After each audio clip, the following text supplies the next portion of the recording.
Welcome to SQUASHFLIK TV. Today it's part 3 of our mini-series of squash personalities around the world. We're going to reach over to Sheffield in England to have a little chit-chat with Nick Matthew, see what's going on in his mind, see what he's up to. Alright, welcome to SQUASHFLIK TV, Nick. Haven't seen you in a while. Keep seeing you on the Squash TV. You're there at the Canary Wharf coaching away, but we'll get to that. Anyway, just want to get in touch here. How is the bunker? How is boasting in the bunker? Yeah, it's strange times, isn't it, for everyone? I've been trying to stay healthy, mind and body, trying to stay busy. Obviously, young family, so keeping them occupied is a challenge. Elliot helps because he's still on the 2 naps during the day, so that gives you a little bit of downtime. And yeah, trying to really appreciate the kind of support the squash community have given in the sense of trying to do the daily workouts, and it's been good for me, to be honest, because I probably, if I was just doing the workouts on my own, I'd probably put off 3 out of 5 of them and say, I don't feel like doing it today, whereas if I know that I've said I'm going to do it and people are going to tune in, it's kind of forced me to stay healthy. So thanks everyone so far for tuning in, really, and obviously yourself doing things like this, we've got to stay busy and keep the mind occupied as well, eh? Well, yeah, going to those workouts, I mean, some of them are pretty impressive. Which one's been your favourite so far? Well, it's kind of a combination. I'm kind of trying to take all of the information I've been given over the years, obviously 20-year professional career, but then all the stuff that I learned in the juniors. So I've had some pretty cool coaches on the fitness side of things over the years. Damon Leedale-Brown, who's over there in Philadelphia doing an amazing job. Mark Campbell here. Some of the IS people that I had in between times, and trying to keep that then as squash specific as possible then is the other thing. Then that you can do at home with no equipment, just body weight, and just trying to keep it fun, keep it interesting, and keep things moving, because there's a great squash community out there. It's a very accessible community. And I think sometimes that can be a downside. We've been criticised for that in the past, that it means the sport maybe doesn't grow to the next level sometimes. But I think in times like this, it's great because everyone's pulling together. Daryl's doing his trick shots, different things like that. And that was kind of my little contribution, I guess. Well, that's all positive because, I have members at my club and they've been texting, emailing me, hey, you doing Nick's workouts? You doing Nick's workouts? So there's a huge range of people who are watching it and tuning in, which is great. All right, Nick, so you've got a bunch of players that, are dedicated to your little pool up in Sheffield, and who are you working with these days? So we've got probably 3 different tiers. We've got the ones who are based with us in Sheffield,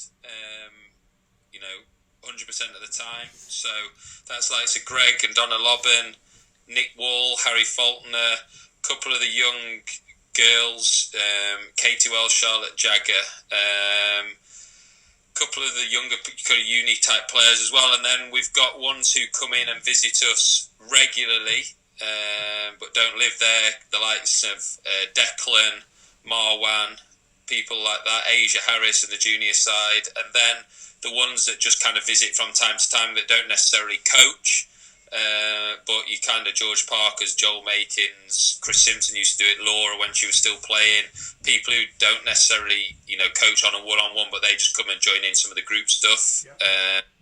Include some travelling from overseas players into that as well. We've just had an Indian player and an American player who've had to leg it back home because otherwise they'd be stranded here for a number of weeks. So tough times for everyone, really. It is. I mean, like you said, people have gone back and they're going to be locked down. They've got no courts to access. The only thing they can access is your videos, obviously, through you or mentoring via FaceTime. But these young pros that are out there, I mean, we've all been there. It's like you're just trying to make enough money to get to the next tournament when you're living out your bag most of the time, or you're staring at a hotel room or sat in an airport. So that's going to be shut down for them. Where do you think the tour's going to go in the next 6 months? I mean, there's ranking situation. There's all different things. It's also forecasting for the future, building for the World Championships next time in Chicago. I mean, we're all trying to forecast for the future, and it's pretty difficult at the moment, isn't it? Because there's just so much uncertainty. You know, we go in with the limited information we've got, and we're going a little bit day to day, week by week at the moment. Obviously, everyone doesn't have access to courts. Motivation might be a little bit low in some players because that's uncertainties there. I read yesterday with the Olympics being cancelled that some of the athletes, and obviously it's such a negative, but they're saying at least we know now that it's not going to be on. All right, they don't know when it is on yet, but whenever it's rescheduled to, they've got something to work towards, and I think that's the problem on the squash side currently is we don't know. Yeah. So I literally just got off a call just before you with Mark Campbell, who does the fitness side for my academy, and just trying to keep players occupied really, mentally as much as anything. Some players are taking a little break, other players are wanting to smash the fitness, other players are coming back from injury, so just making sure the kind of individual needs are catered for. And I think if anything, I would advise them to not think too much about their actual game at the moment, almost take a mental break from squash. I remember doing a similar thing when I had shoulder surgery. I was out for about 9 months, and the first 3 months basically I tried not to think too much about squash, took a natural break, freshened up mentally, but what I did do is work physically every single day. Yeah. And get myself to a physical shape, almost sessions that don't require too much thinking. You know, have a program in front of you, do them, do an online workout, whatever it is, go for a run, go out on your bike, stay fit, stay healthy. And then as you then see that target, that light at the end of the tunnel, then maybe start to get back on court in your mind, visualise, watch some matches, analyse some matches, do what you can so that then when you do come back on the court, you're able to hit the ground running really. I think if I was advising my players, that's what I would advise, because if you're trying to stay mentally on the court now, it could be quite demotivating for a while. Yeah. And then going on to your other stable of players, which is over here stateside at Berkshire School. I mean, yeah, been following you with the middle school nationals. Seems like you had a great time. They did really well as well. And I have one of my juniors who's probably going to go there next year. She's excited to work with you as well. So tell us a bit more about that. I mean, on the side of that, though, what's going to happen with your summer camps?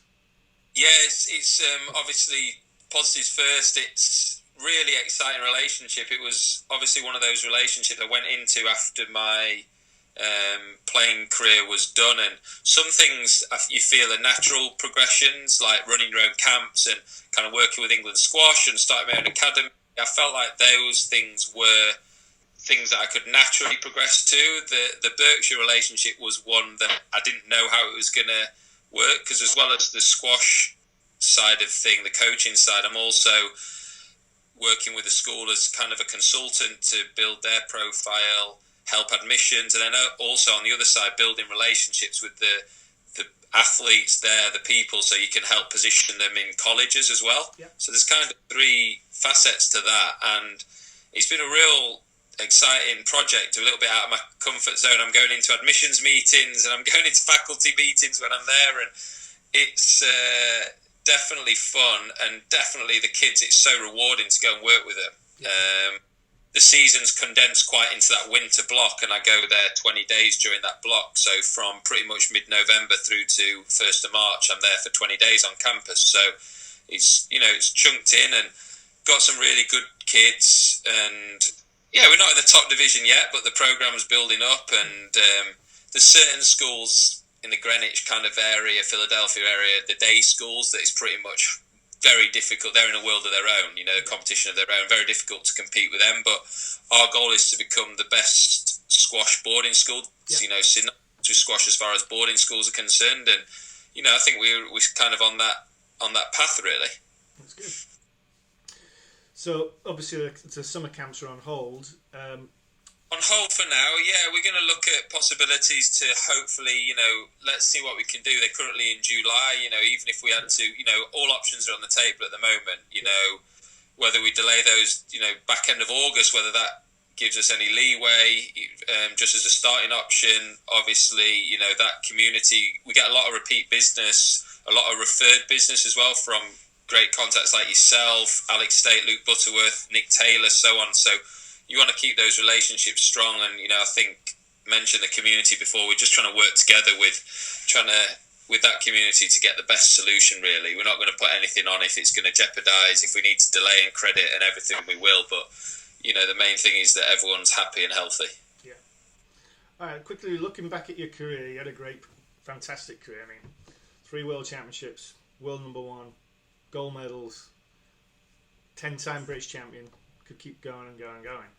But who was your hardest? Yeah. Shall we keep going? Yeah, for you, mate.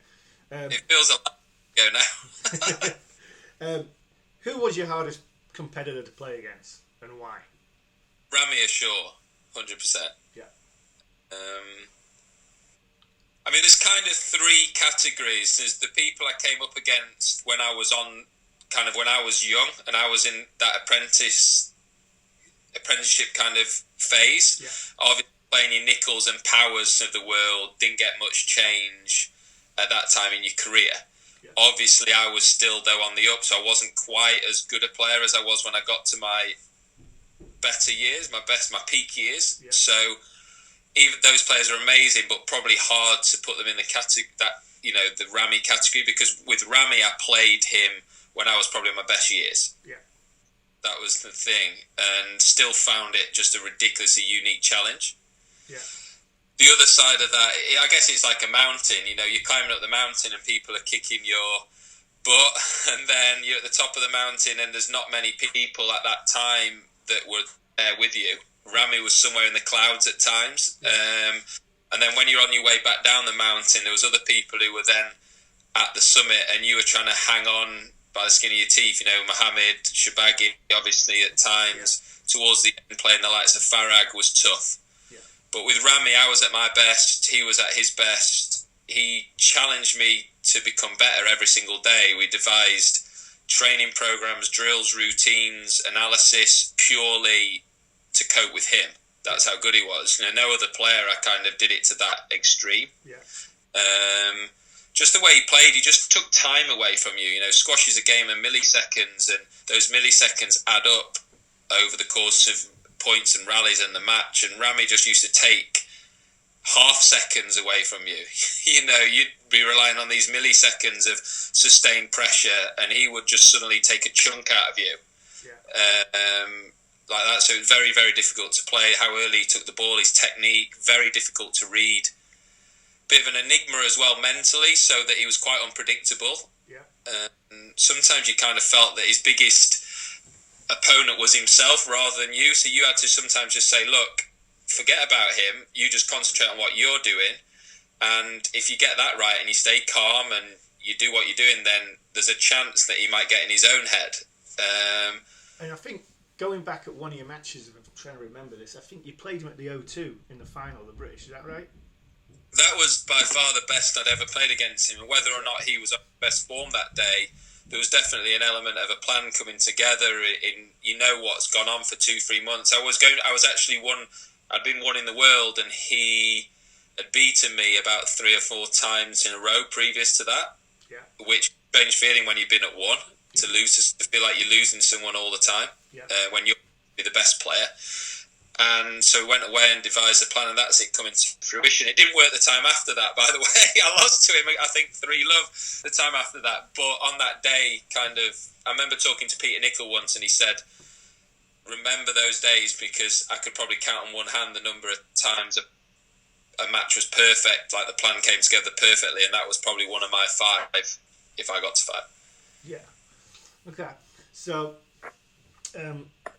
when you were coming towards the end of your career, did you feel like you were coming to a standstill, or did you just feel like it's the next phase, it's the next part of my life? Because you just started your family, you were at home, the wife was at home, kids were growing. There was probably a time around 2015 where I felt like, maybe 2014, 2015, where I felt like I'd got to the end of my tether, both mentally and physically. I felt like I was flogging a dead horse. I just didn't have it in me anymore to get up. Those mornings where you got to get up and do the work, and the body, everything was breaking down, really. I felt like I'd climbed Everest, I'd done my thing, and done it again, and then done it again, and I just felt like there was kind of nothing left. And that's almost the part of my career I'm proudest of, is those last 2 or 3 years coming through that phase. And I think at times in that phase, I probably touched the bottom kind of rungs of that kind of mental health issues, where I wasn't ready to let it go, but I also wasn't ready to flog anymore. And that kind of day-to-day torment of not really enjoying it, being at a venue like a Canary Wharf and looking around and going, why am I not enjoying this? But I hate every minute. And having an awareness of that almost made it worse, because I was like, you should be appreciating this. And, you know, that kind of vicious cycle of beating yourself up and just being ready to quit but not knowing what to do next with your life was a tough period, and probably affected relationships and family for a little while there. Yeah. And I kind of, a lot of people who are close to me, the likes of Mark Campbell on the fitness, DP has been a mentor, as he has to you, but one person I want to thank during that time was Danny Massaro, because I'd known Danny for years, and I'd had a psychologist who'd helped me throughout my career, but it was more once a month, and I actually started to talk to Danny on pretty much a daily basis on that period. And I remember it being, we probably had our first one on about Christmas Eve in 2015, and we ended up creating a contract between myself and myself. It was basically between my kind of mind and soul. We created a contract to say, look, whatever happens, you have to fulfill these things in the contract. You have to get up and do your training. You have to do this. You have to give it the best you can. And actually accepting that what will be, will be. And changed all my training, because I was just pretty much, the ankle was knackered. I wasn't able to train anymore. Worked with Jade, the physio, was another big help there. Worked with Mark, and figured out a completely different training schedule that kept me fresh mentally. The ankle, I did all sorts of crazy things. I mean, I remember one day getting the train down to Portsmouth. I spent 9.5 hours on the train. It couldn't go really any further south in the UK, and spent a day with an orthotic specialist trying to work on putting pressure. So I basically wrote a contract to myself saying no stone unturned, try and get the last bit out of my career. And then I managed to finish on a high, where I went out enjoying it and loving it, and probably could have gone on, but because of that period, I knew that was the right time to stop. Yeah. Because I was feeling credit mentally as much as anything. Wow. Sorry, a bit of a long-winded answer there. That was good, though. That was in-depth, very in-depth. All right, moving on, though.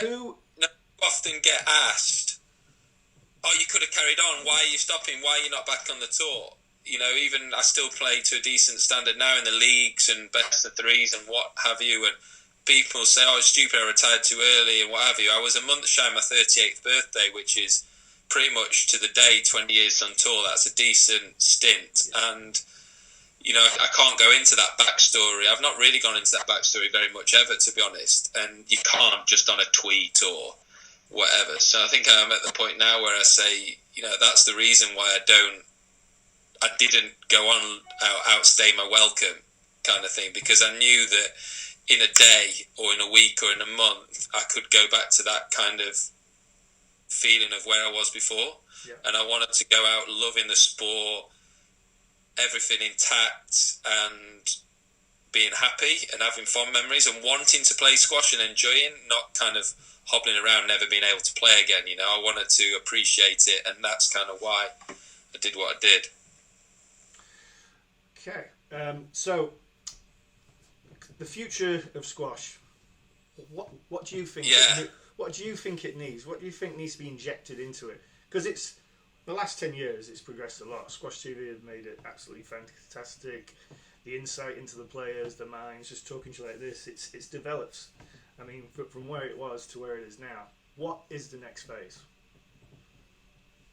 Yeah, I think, you know, firstly, I think PSA deserve a lot of credit for a lot of those innovations in the TV, for a start, and online with the YouTube channel and the commentary, the whole team there, PJ and Joey and the team around them, and the Squash TV team, you know, and big risk, you know, to take all that kind of thing in-house. Yeah. They're not going to have the budgets of a lot of certain sports, so they're having to do things, they manage things really well, I think, and I think they're a body that probably gets a lot of criticism about various things, and I think they deserve a lot of credit as well. We forget to give credit sometimes. If there's anything that comes out of this period in our lives where we're off, maybe we could start appreciating and be a bit more positive for things, because, where PSA was when I first started on the tour to 20 years later, it's, night and day, and a lot of people, Lee and Alex, get a lot of criticism unjustly a lot of times, and I think they deserve a lot of credit for that, taking that to the next level. To then get to the next level again, where we're talking about real TV time, Olympics, so on, that's the $1 million question, isn't it? Literally. And, I don't know the exact answer to that. I know that we have to keep connecting to the kids, things like that, interactive squash. It's amazing. Can we get things like that a bit more affordable, a bit more accessible? Olympics, obviously we seem to have been overtaken in the queue by a lot of these kind of so-called urban sports. I don't know what that word actually means, but these so-called cool sports with the kids, like your skateboarding and your surfing and things like that. How we kind of get ourselves back in that queue, because we were obviously there at the forefront for many years. I honestly wish I could have the answer, Aidan. Maybe at the end of this period of self-isolation, I'll be able to come up with it. But right now, I'm kind of at a loss of what we have to do other than slow growth. I know that the Olympics is fantastic, for example, but it can't be the only thing. Yeah. A lot of these sports, now that the Olympics is cancelled this year, are going to be like, what do I do now? There's no Olympics. How do I afford to train? So, right, squash players don't earn an absolute fortune, but we do have a tour. They do have the leagues in the UK and so on that players can earn a living and try and build their careers. So a lot of sports are not even in as fortunate situation as us, so we have to keep thinking the glass is half full, really, and keep growing like we are doing. Yeah.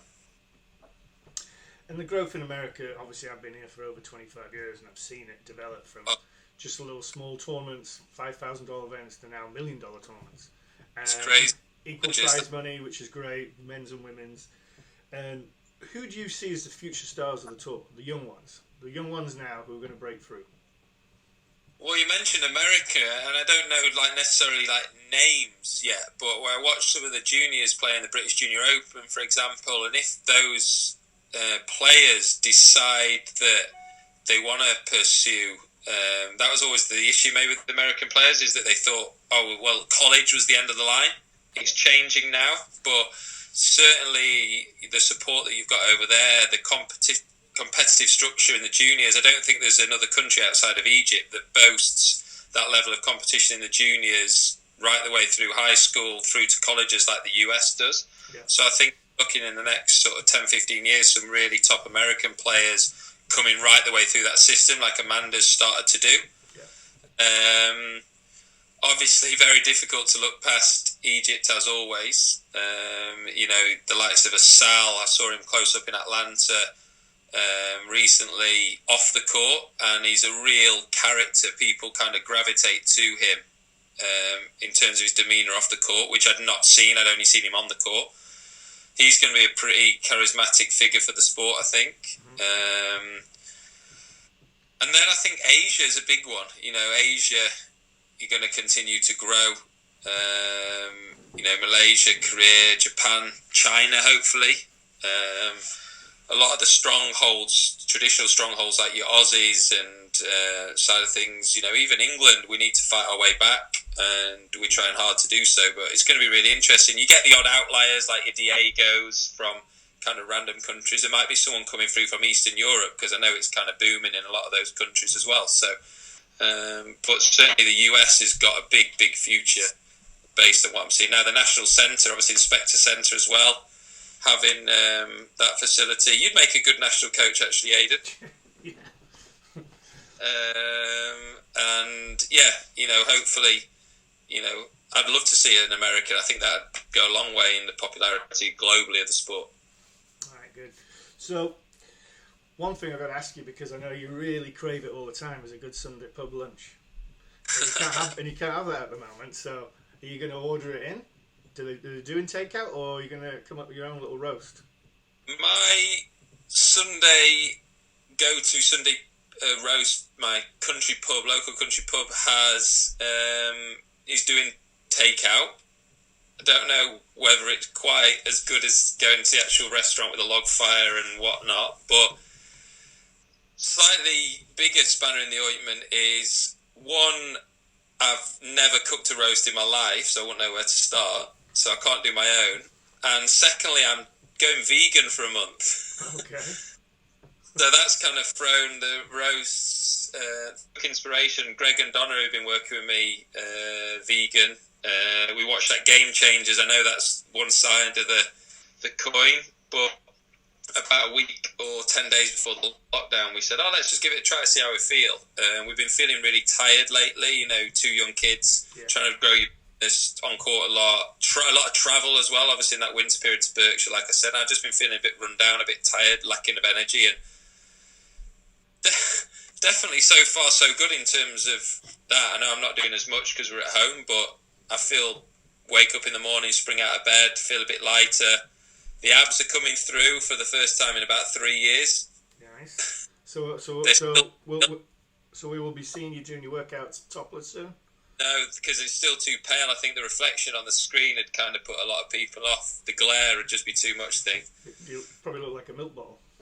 Yeah, the hole in the chest is still there, the pigeon chest. But no, joking aside, I think I'm enjoying it so far. So it's ironic, you go full circle, and I used to think that I always had the edge on James when we were playing because I had some protein in my system from the meat and he didn't, and how ridiculous a mindset that was. I mean, I'm feeling as good, and it's proven now that you can do it with the plant-based kind of protein, so I'm enjoying it so far. In a month, let's see whether I keep it going or whether you go into a little bit of a happy medium, but so far I'm enjoying it.